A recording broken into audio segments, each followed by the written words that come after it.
ئەگە بڵین پێغەمبەری خوا صلی الله علیه و سلم کەی لەدایک بووە نەک بەسیرە کۆچیەکەی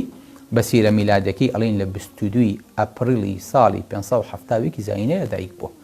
یعنی تا ئەو حەدە ئەتوانین زەمەنی پێغەمبەری خوا بجێڕینەوە دواوە و میلادی و هیجرەکە لێک بین کە پێغەمبەری خوا صلی الله علیه و سلم لە چ کاتێکە لەدایک بووە و چۆن لەدایک بووە و هەموو شتەکانی پێغەمبەری خوا صلی الله علیه و سلم دیارن، چونکە پێغەمبەری خوا صلی الله علیه و سلم لە یەک شاری بچکۆلەیە بووە، هیچ شتێک لە شارێکی بچکۆلەیە ون نابێ، هیچ شتێک لە ناو گەڕەکێکا ون نابێ کە هەموو مەدینە بەقەدەر گەڕەکێکی ئێستا بوون. لە یەکێ پرسە بڵێ زەحمەنە بێ فڵان کەس چۆنە، کورە بابە کوڕی گەڕەکێکی،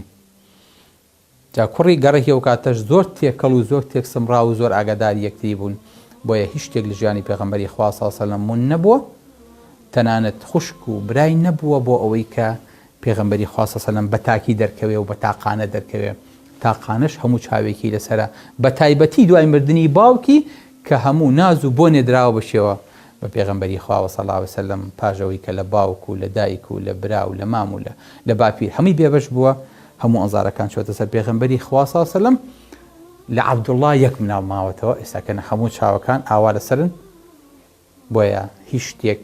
لە ڕەچەڵەکی پێغەمبەری خوا صلی الله علیه و سلم نەک لە ژیانی خۆی ون نەبووە. بە شانازیەوە ئەڵێین وصلى الله على أو بحر نور علم عرفانه كدرك غورناك غير علم الله سبحانه.